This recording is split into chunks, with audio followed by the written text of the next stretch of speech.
So, welcome back to Ancient Literature. We're going to finish up book 8, or talking about book 8 today. And after you watch this video once, you can take that 5-question assessment on this very book. So, it should be easy having just watched this video and the last one. And I will leave um, a little prompt for you to give any suggestions you might have regarding how we could go about putting together some kind of version of the play uh, if May ends up looking like it's going to be online, which again, I don't know anything about that.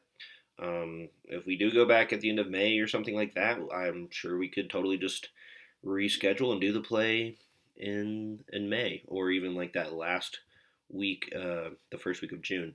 But anyway, so yeah, take that assessment, uh, and then you'll be done for the week. Okay, so this book, I'm going to try to be a little more succinct than last video.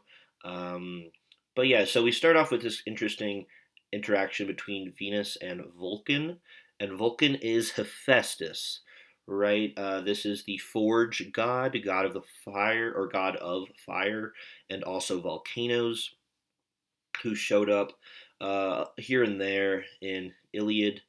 Most notably, towards the end, he had like a quick encounter with um, the river god, like right at the end of the book when all the gods were having a one-on-one showdown briefly, while Achilles was rampaging. So yeah, Aeneas is still in Laurentum with Evander now, but we kind of cut away to Venus talking to Vulcan, and she says, uh, like halfway down this text box, she's talking about during the Trojan War. She asked for no help for the victims then. She says, I never begged for the weapons right within your skill and power. Um, I never put you to work in a lost cause, much as I owed to Priam's sons. The flame he knew by heart went running through him, melting him to the marrow of his bones. So her charms work on him, and he's like, yeah, I'll do it. It's fine. And he has one interesting rejoinder I'll bring up in a second regarding what she's saying about how she never asked him for help during the Trojan War. But uh, but first, I just want to make a quick kind of maybe frivolous point that I guess we've probably touched on before. But there's this interesting dynamic going on with Venus being almost like this fairy godmother, or like this Glinda esque figure, who is just wanting to help Aeneas. Maybe she might have messed up some things during that Carthage chapter. I don't know if she handled all of that super well, but she's definitely like the good guy, or the fairy godmother for the good guys in this poem, whereas Juno slash Hera is completely the bad guy, and there's no moral ambiguity here, like there really was in Iliad. In Iliad, it was never super clear when Athena and Aphrodite and Hera, to use their Greek names, were pulling strings along with people like Thetis and Zeus, especially.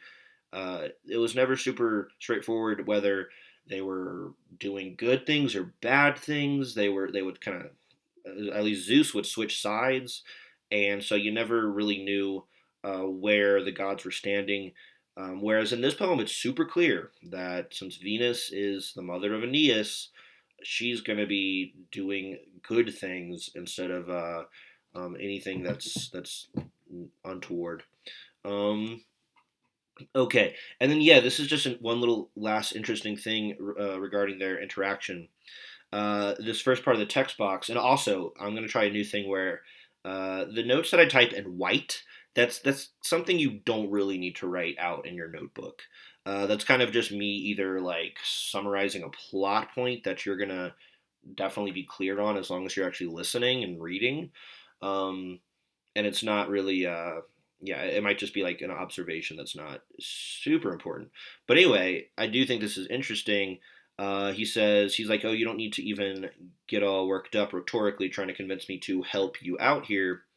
Let's see. If only you'd been so passionate for him then as now, we would have been in our rights to arm the Trojans even then. Neither Father Almighty nor the Fates were dead against Troy's standing any longer, as in like dead set against Troy's standing any longer, or Priam's living on for 10 more years. But now, if you were gearing up for warrior mindset, whatever my pains and all my skills can promise, I'll do it, basically.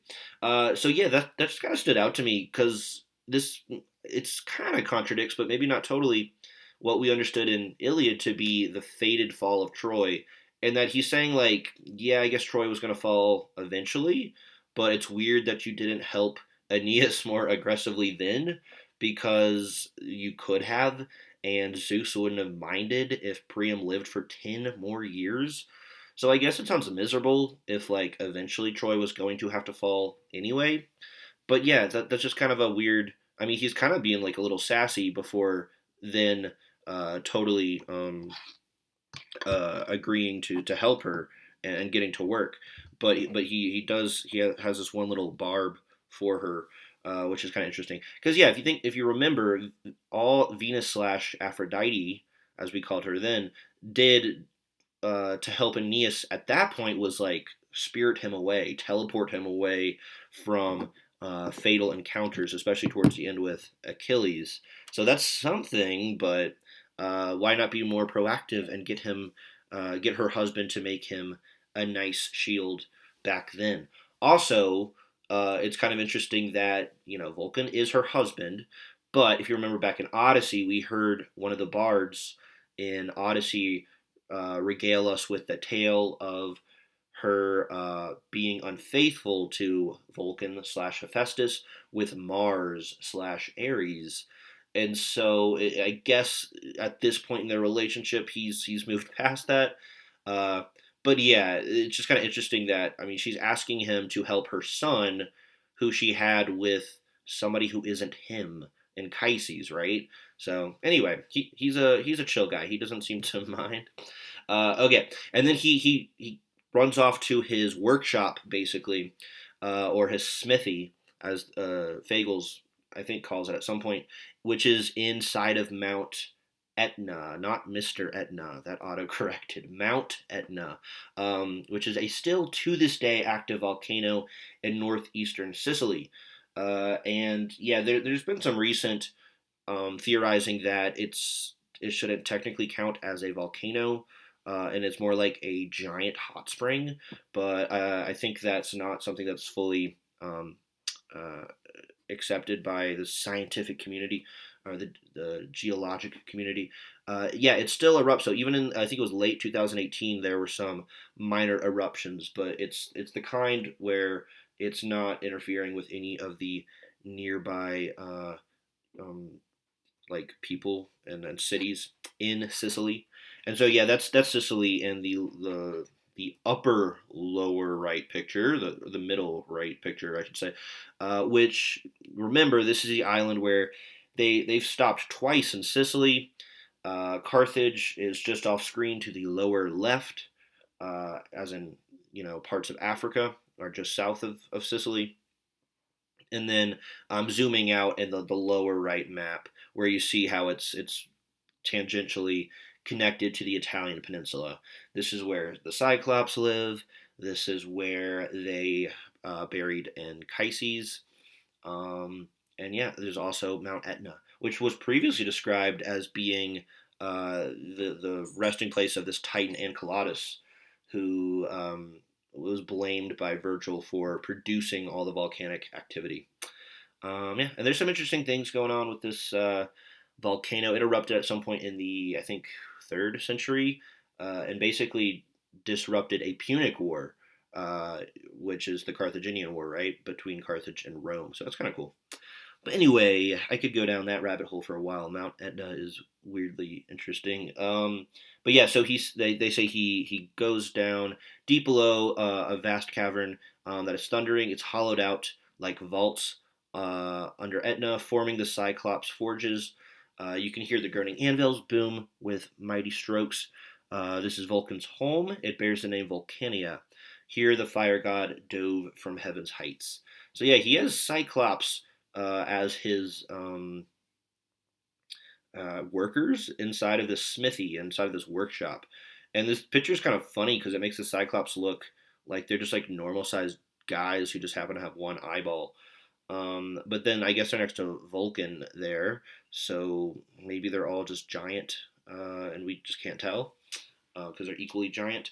But this is certainly a different conception of the Cyclops than the one that Homer gives us, where they're just completely barbaric herdsmen who like goat cheese and like herding, sheep or whatever. I guess it was sheep.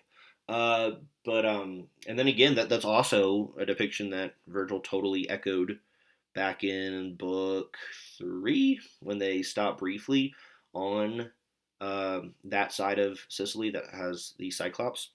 So I guess there's like different types of Cyclops because these Cyclops seem a little more civilized than the previous ones we met. But anyway, he gets them to stop working on all the stuff. This is a cool. I don't know. This whole book or chapter it has like a lot of cool details. They're busy making the lightning or the fulmen, which is the Latin word that Zeus or Jupiter hurls. So they're the ones in this poem that actually forge those. That's at the top text box.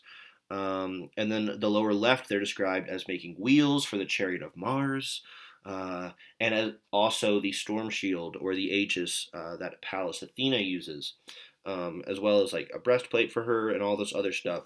So yeah, this is just where like Vulcan and his Cyclops guys make all the stuff that the gods are decked out in and use as weaponry. It's kind of cool, kind of a cool detail. But he says, "Pack it away. Whatever you've started, set it aside, my Cyclops of Etna. Bend to this. Armor must be forged for a man of courage."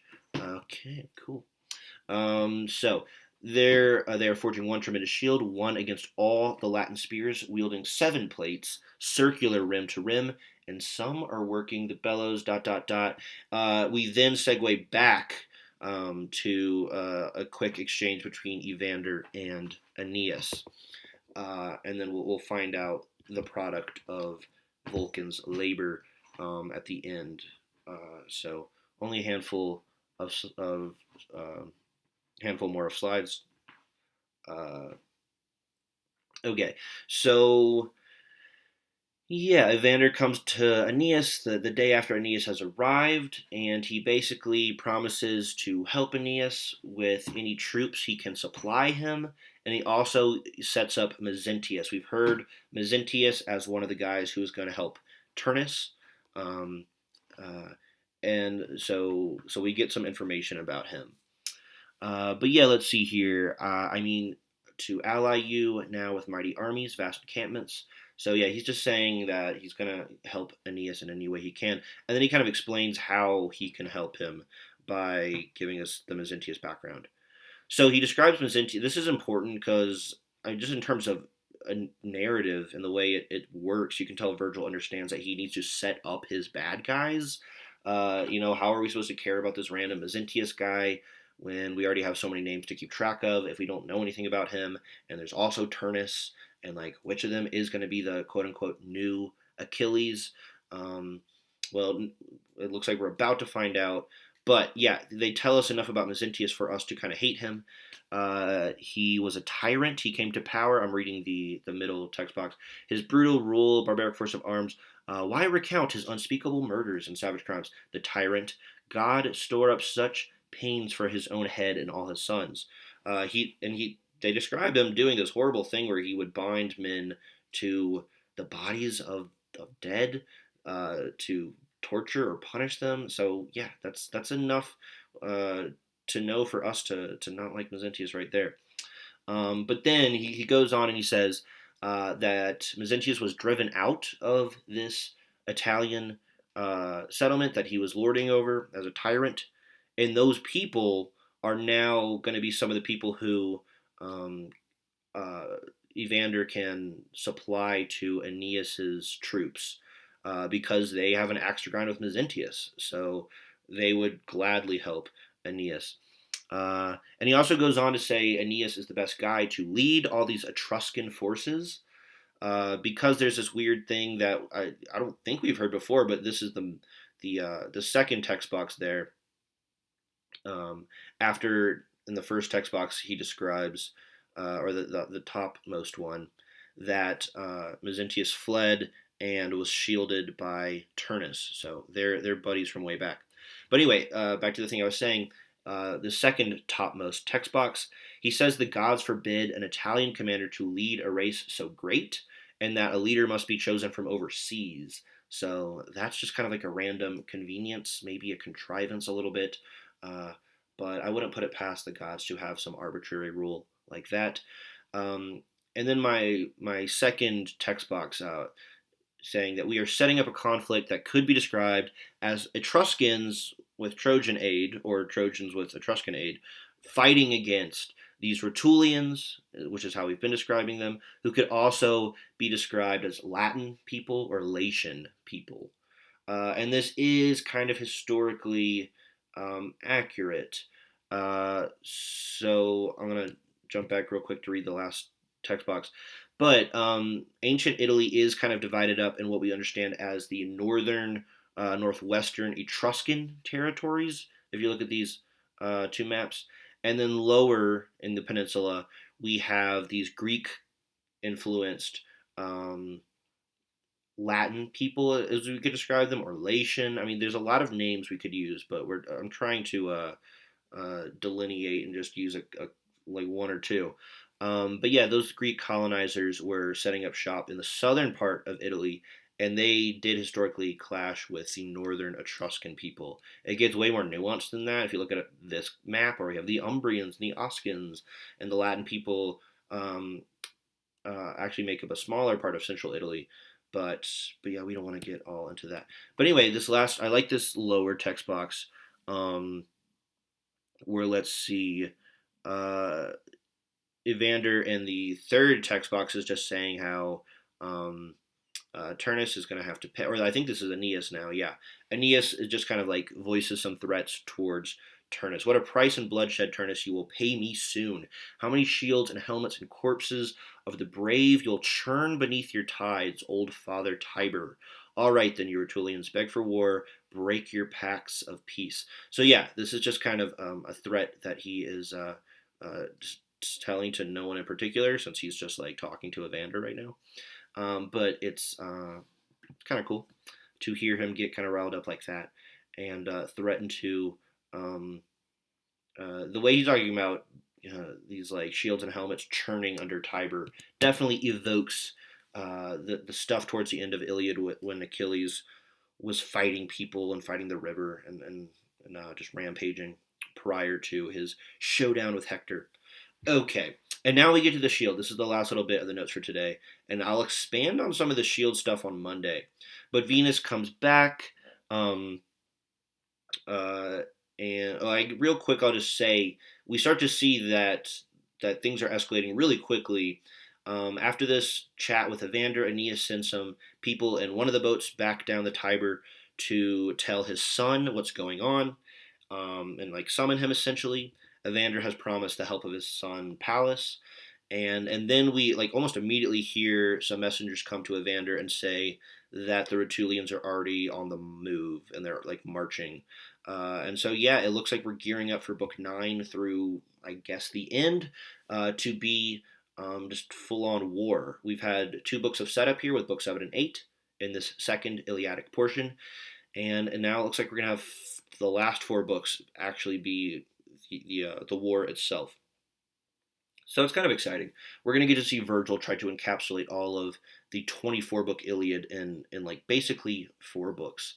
Um, yeah, since these two were, like I said, just kind of set up. But anyway, okay, here we go. Venus brings Aeneas the shield that Vulcan worked so hard on with his Cyclops people. And as well as a set of armor. There's a full set of armor, and it's really nice, but the shield is the important part. So it sounds really nice just to go over this bottom text. He cannot get enough of this armor. It filled him with wonder, turning the armor over now with his hands, now his arms, the terrible crested helmet, plumed and shooting fire. The sword blade honed to kill, the breastplate, solid bronze, blood red and immense, like a dark blue cloud inflamed by the sun's rays. Then the burnished greaves of electrum, smelted gold, the spear and the shield, the workmanship of the shield. No words can tell its power. There is the story of Italy. So on the shield is the story of Italy, Rome and all her triumphs. There the fire god forged them. Yeah, so unfortunately I could only find like one or two pictures, mostly diagrams of the shield, but we're gonna get into that right now. So this is ekphrasis time, and the last time we had ekphrasis was when we described the shield of Achilles. So yeah, not only does this serve as a very clear like homage once again to Homer, it's also the most proleptic part of the poem thus far. Arguably, that's kind of me saying that. You could also claim that the most proleptic part was Elysian Fields, right? Okay, and so this will pick up on a lot of the stuff that was going on in Elysian Fields in terms of the parade of heroes. Um, yeah, there's a lot of connections going on there. And I know you probably can't make out all the detail in that lower left diagram, but I'll expand on that in a second.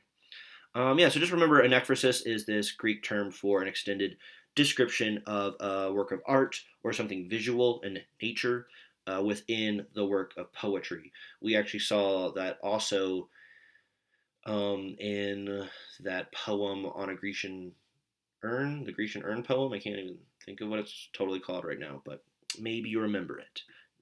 Okay, so yeah, let's get into this.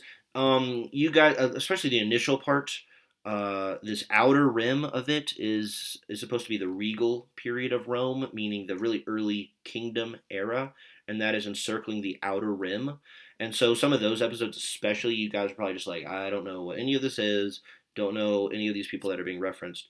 And so I will expand on some of this on Monday's vid, and I kind of like go back through some of the foundational stuff that you don't know yet, but some of it you was hopefully familiar, and it basically amounts to a greatest hits collection of like Roman historical anecdotes. He just kind of hits all the really big beats.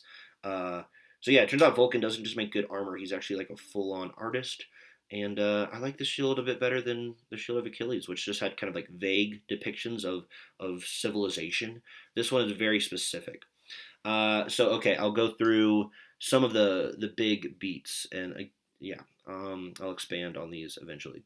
But we have a description of Ascanius' line resulting in Romulus and Remus. So they talk about the mother wolf and Romulus and Remus, who are these two brothers who eventually come to blows, and results in Romulus being the namesake of Rome.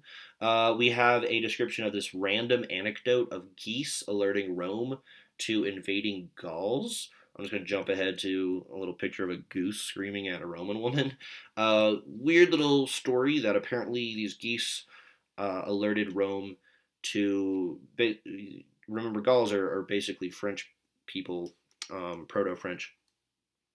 And dogs in Rome failed to alert the Romans of this attack that was in the middle of the night, whereas geese actually did. So, yeah, Romans don't like dogs, whereas they do appreciate geese. And then we have a description of Catiline. So we're jumping ahead to the Republican period.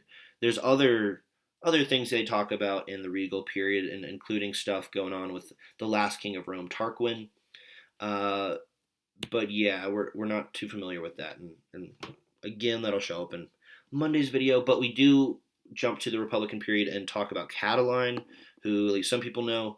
I'll brush up on him soon, but Catiline, roughly, let me think, I guess like 40-ish years before Virgil's composing this, almost 50, it's about 40, was this. Oh yeah, we did talk about Catiline because he had an ancestor in the boat race, and he couldn't steer his boat well.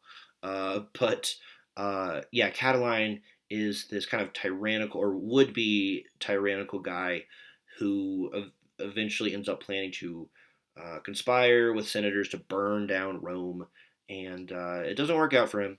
So he's very much this kind of like he becomes in the annals of history an archetypal villain for Roman people. So what's more, He forged the homes of the underworld with you, comma Catiline, dangling from a beetling crag, cringing before the Furies' open mouths. So he talks about good Roman people, but he also talks about bad Roman people. It's interesting that Catiline would show up on the shield. It's like I think that's what Catiline would like want. Like he would like that. Uh, but that is an example of an apostrophe where he's being addressed. It's kind of cool. And then at the bottom, and set apart the virtuous souls with Cato giving laws. This is Cato the Younger, the one who was a contemporary of Julius Caesar and Cicero, not Cato the Elder, who was the one who always would say Carthago delinda est, Carthage must be destroyed. Um, yeah, but this is Cato, who we'll talk about more, but he is basically a hardcore version of Cicero. He's just like emphatically virtuous and pro Republican in terms of his values, in terms of the Republic of Rome, that is, which is kind of different than our modern term. Uh, yeah, and then again, this diagram. I know it's kind of low resolution, but the outer ring is the Kingdom period. The middle ring is the Republic period, which is all of the lead up to the Roman Empire, which is the period that Virgil uh, find finds himself in when he's actually composing this. Uh, and so we have Catiline towards, if you look at number 7, and then number 8 is Actium, and that leads into Augustus. And Actium, if you don't know, is where it's a part of Greece where we have this battle. It's a final showdown between Mark Antony and Caesar Augustus. After Julius Caesar is assassinated on the Ides of March, Mark Antony and Caesar Augustus both kind of vie for filling a power vacuum, and they at various times are kind of tenuous allies. But after over a decade, they eventually come to all out war. And the way he describes Antony is kind of interesting. But initially, we have Caesar Augustus leading Italy into battle, the Senate and people too. So it's like a united Rome behind Augustus. The gods of hearth and home and the great gods themselves, the gods are backing him. So just like Aeneid, Augustus is this guy, according to Virgil, who is like approved of by the Roman gods. Opposing them comes Antony, leading on the riches of the Orient, troops of every stripe, so the East, victor over the nations of the dawn and blood-red shores, and his retinue, which is like his posse, kind of, his people, Egypt. All the might of the east, and Bactra the end of the earth, and trailing in his wake that outrage the Egyptian wife. So, who is this Egyptian wife? Most of you probably recognize that to be Cleopatra. She's not even named, but Roman readers would have known exactly who Virgil was talking about here. Yeah, just to recap, Mark Antony ends up basically marrying. Yeah, he like actually marries Cleopatra, unlike Julius Caesar, who never officially like wed her. Um, but yeah, Julius Caesar had a relationship with Cleopatra, and then when he died, uh, Julius Caesar's top uh, like right hand man, Mark Antony, he ends up having an even more long lasting relationship and connection to Cleopatra, and this was part of why Rome kind of turned against him, is that he seemed to be allied more with Egypt and the quote unquote East than he was with Italy itself. And this was part of the propaganda that Augustus kind of put out into the world and used as a reason for why Rome should back him over Mark Antony. Anyway, but Caesar in triple triumph, borne home through the walls of Rome, was paying eternal vows of thanks to the gods of Italy.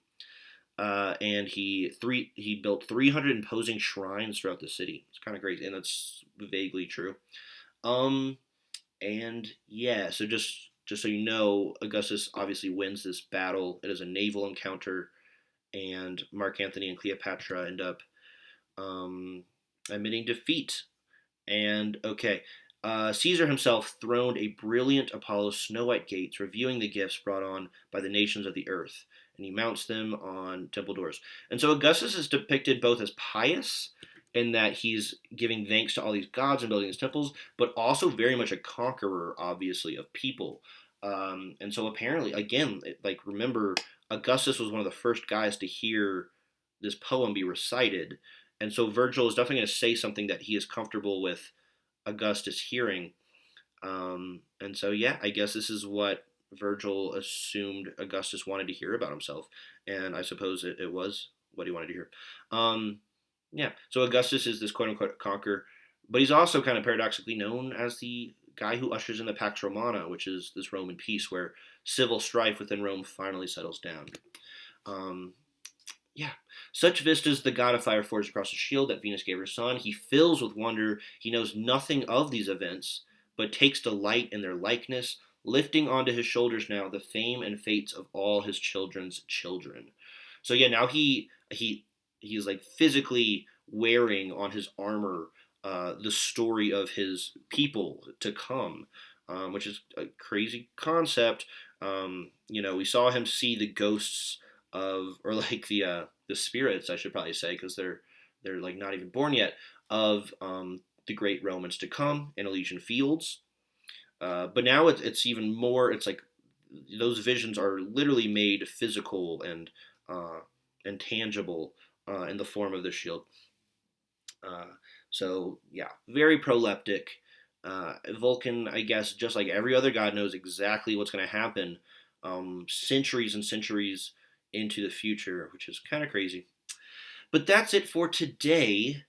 I actually quite liked that book. I think it was paced really well. Let's see how book 9 goes. That'll be due on Monday. So Monday's video, we'll talk. I'll kind of expand on some of the episodes that are depicted on the shield, and maybe talk a little bit about Etruscans, like in historical terms, what we actually know about actual Etruscans. But then also there will maybe be not a quiz on Monday, but an a little prompt for some feedback uh, that I can maybe share with you guys in Wednesday's video. So yeah, read the first half of book 9 for Monday. No quiz on Monday once again, but do have that reading ready because I will have a prompt where I'll get you to do just like a little bit of a short answer. Um, and then yeah, have a good weekend, guys. I will talk to you later.